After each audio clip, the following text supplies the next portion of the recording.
College సాక్షిగా చెప్తున్నాను. నేను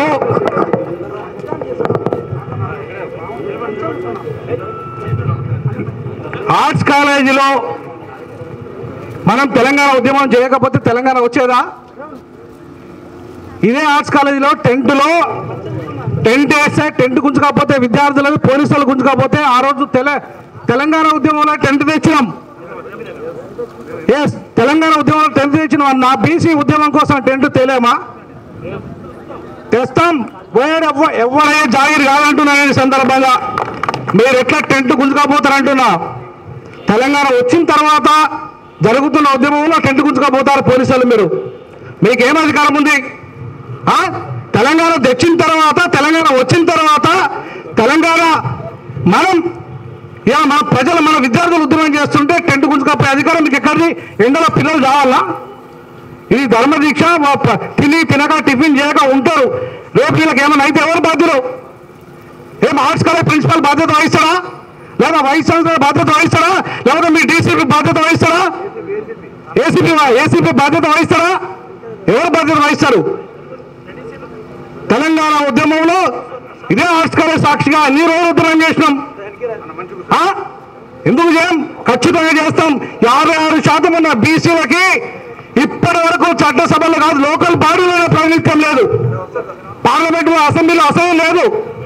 19 మంది బీసీలు ఉంటారు, 43 మంది రెడ్లు ఉంటారా తెలంగాణ అసెంబ్లీలో? ఇది న్యాయమా? తెలంగాణ అసెంబ్లీలో 4% ఉన్న రెడ్లు 43 మంది ఉంటే 56% ఉన్న బీసీలు 19 మంది ఉంటారా? సిగ్గు చేటు. రేవంత్ రెడ్డి మాట్లాడతాడు. నీకు సిగ్గు శరం ఉంటే, దమ్ము ధైర్యం ఉంటే రాజీనామా చేసి బీసీ ముఖ్యమంత్రి చేయి. నీకు చిత్తశుద్ధి ఉంటే నువ్వు బీసీ మీకు బీసీల పట్ల ఏమాత్రం చిత్తశుద్ధినా రాజీనామా చేసి నీ ముఖ్యమంత్రి పదవి రాజీనామా చేసి మహేష్ కుమార్ గౌడ్కి ఇచ్చేసి, అక్కడ ఆయన ఇవాళ పిసిసి ప్రెసిడెంట్గా ఉన్నాడు కదా. నేను చేసిన రాజీనామా బీసీ ముఖ్యమంత్రి కోసం నా 12 సంవత్సరాల సర్వీసులో లక్షలాది ఉద్యోగాలు రాజీనామా చేసిన దమ్ముంటే, నీకు చిత్తశుద్ధి ఉంటే, బీసీల పట్ల ప్రేమ ఉంటే నువ్వు చేయ రాజీనామా. నువ్వు చేయంటున్నావు రేవంత్ రెడ్డి. నువ్వు ఇవాళ మాటలు మాట్లాడుతావు. 42% చట్టం రాలేదంటావు కదా. చట్టంతో ఏం పని? ఎంపీలలో చట్టంతో 42% ఎందుకేలే నువ్వు? ఎమ్మెల్యేలో ఎందుకేలే నువ్వు? కార్పొరేషన్ చైర్మన్ ఎందుకేలే? బడ్జెట్ ఎందుకేలే నువ్వు? కనీసం చివరికి అడ్వకేట్ జనరల్ ఎందుకేలే? అడిషనల్ అడ్వకేట్ జనరల్ ఎందుకేలే? లా సెక్రటరీ కూడా ఎందుకేలే? నీ రెడ్లకి ఎందుకు ఇచ్చుకున్నావు? అదే నేను బీసీల మీద ప్రేమ ఉన్నది నీకు. 72% పదవులన్నీ రెడ్లకి ఇచ్చుకుంటావు. 4% ఉన్న వాళ్ళకి. మా 56% ఉన్న బీసీలకు 5% పదుల 5% పదుల. సిగ్గుచేటు. నువ్వు బీసీలకు మేము ఇంత చేస్తాను అంత చేస్తా అని చెప్పుకోవడం సిగ్గుచేటు అంటున్నా. ఇవాళ బీసీ ప్రధానమంత్రి గారు కూడా చెప్తున్నాను ఈ సందర్భంగా. మీరు బీసీ ప్రధానమంత్రి అయి ఉండి బీసీలకు ఎందుకు మీరు వాటా ఇవ్వట్లేకపోతున్నారు?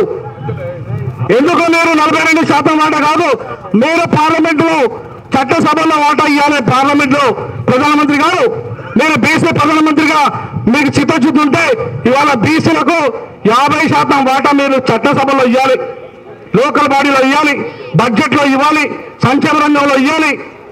మరి బీజేపీకి ఏం చిత్తశుద్ధి ఉంది? బీజేపీ ఇవాళ బీసీ ముఖ్యమంత్రి చేస్తాన బీజేఎల్పీ లీడర్గా కూడా ఎల్పీ లీడర్గా మా బీసీలు పనికిరారా? పాయల్ శంకర్ పనికిరాడా చెప్పండి? రాజాసింగ్ పనికిరాడా చెప్పండి? అద్భుతంగా మాట్లాడుతున్నాడు అసెంబ్లీలో ఇలా పాయల్ శంకర్ గారు. ఏం బీసీలో ఒక ప్రతిపక్ష నాయకుడు పనికిరాడా? ఏం చిత్తశుద్ధి ఉంది బీజేపీకి? బీఆర్ఎస్కి ఏం చిత్తశుద్ధి ఉంది బీసీల పట్ల? ఏం చిత్తశుద్ధి ఉంది? 23% తగ్గిస్తావా నువ్వు? ఎట్లా తగ్గిస్తావు? ఏ బేస్ మీద తగ్గిస్తావు? నీకు సుప్రీంకోర్టులో 50% సీలింగ్ పెట్టే అధికారం సుప్రీంకోర్టుకు ఎక్కడిది అంటున్నా. నేను ఒక లా ప్రొఫెసర్ అడుగుతున్నా, సుప్రీంకోర్టుకు ఎక్కడిది? ఇవాళ ఏ రాజ్యాంగంలో లేని 50% సీలింగ్ మీకెక్కడిది? మీరు పెట్టే అధికారం మీకెక్కడిది అంటున్నా సుప్రీంకోర్టుకు? పార్లమెంటు సుప్రీమా లేకపోతే సుప్రీంకోర్టు సుప్రీమా? రాజ్యాంగం సుప్రీమా లేదా సుప్రీంకోర్టు సుప్రీమా? ఏ సుప్రీం? రాజ్యాంగమే సుప్రీం అని మా జస్టిస్ గవాయ్ గారు చెప్పారు. రాజ్యాంగమే సుప్రీం అని చీఫ్ జస్టిస్ ఆఫ్ ఇండియా చెప్పారు.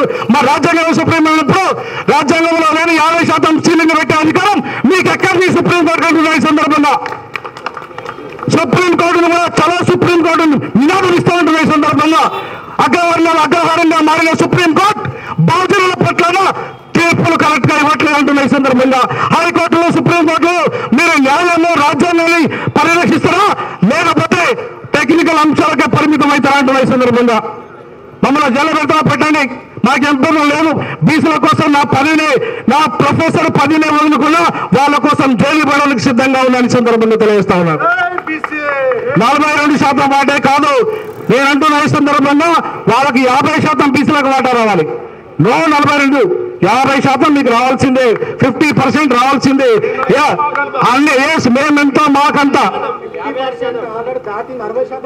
60% ఉన్నది. అట్లీస్ట్ ప్రపోర్షనల్ రిప్రజెంటేషన్ ప్రకారంగా మేమెంతో మాకంతా రావాలి. ఇవాళ ఈడబ్ల్యూఎస్ రిజర్వేషన్లలో అగ్రవర్ణ పేదలు ఎంతమంది ఉన్నారని మీరు 10% రిజర్వేషన్ ఇచ్చిండ్రు. ఎంతమంది ఉన్నారు? ఏ కమిషన్ ఇచ్చారు? మీరు 5% కూడా లేని అగ్రవర్ణాలకు 10% ఈడబ్ల్యూఎస్ రిజర్వేషన్ ఇచ్చారు. అగ్రవర్ణ పేదలు వాళ్ళు ఇక్కడైతే 7% జనాభా ఉంది. వాళ్ళు ఇవాళ అగ్రవర్ణ పేదలు 5% కూడా పేదలు లేరు. మరి 10% రిజర్వేషన్ మీరు అమలు చేస్తున్నప్పుడు మేము 56% ఉన్నప్పుడు మాకు 50% చేయడం న్యాయమా అన్యాయమా? మరి ఈ న్యాయమైన వాటా కోసం ఖచ్చితంగా న్యాయబద్ధమైన పోరాటం బీసీల పక్షాన్ని నిలబడి కొట్లాడతాం. ఖచ్చితంగా వాళ్ళకి అండగా ఉంటాం. ఎట్లయితే తెలంగాణ సాధనలో నా వంతు పాత్ర పోషించామో బీసీ ముఖ్యమంత్రి అయ్యే వరకు, బీసీలకు సామాజిక న్యాయం జరిగే వరకు, రాజకీయ న్యాయం జరిగే వరకు, ఆర్థిక న్యాయం జరిగే వరకు వాళ్ళ వెంట ఉంటామని చెప్పేసి వాళ్ళ పోరాటానికి మద్దతు ఇస్తాం. ఆనాడు బాబాసాహెబ్ అంబేద్కర్ ఎట్లయితే మద్దతు ఇచ్చాడో, మాన్యశ్రీ కాళేశ్వరం ఎట్లయితే మండల కమిషన్ అమలు కోసం కొట్లాడాడో, ఈనాడు మేము కూడా కొట్లాడతాం. ఆర్పీఐ పార్టీ అధ్యక్షుడిగా చెప్తున్నారు. ఆర్పీఐ బీసీల పక్షాన అండగా ఉంటుంది. రేపు బీసీ ముఖ్యమంత్రి కోసం, బీసీ రిజర్వుల కోసం ఢిల్లీలో అన్నతో కలిసి ధర్నా చేస్తాను. ఇప్పుడే చెప్తున్నాను, ఢిల్లీలో మీకోసం, ఢిల్లీలో అన్నతో కలిసి ధర్నా చేస్తా. చలో ఢిల్లీ, గల్లీ నుండి ఈ ఉద్యమాన్ని ఢిల్లీకి తీసుకుపోదాం. ఖచ్చితంగా మన హక్కులను సాధిస్తాం, రాజ్యాంగబద్ధమైన హక్కులను సాధిస్తామని తెలియజేస్తూ నాకు అవకాశం ఇచ్చిన ఈ ధర్మ విద్యార్థి నాయకులకు పేరు పేరున జై భీములు, జై పులే, జై పెరియార్ ఉద్యమాన్ని తెలియజేస్తాం. జై భీమ్, జై పులే.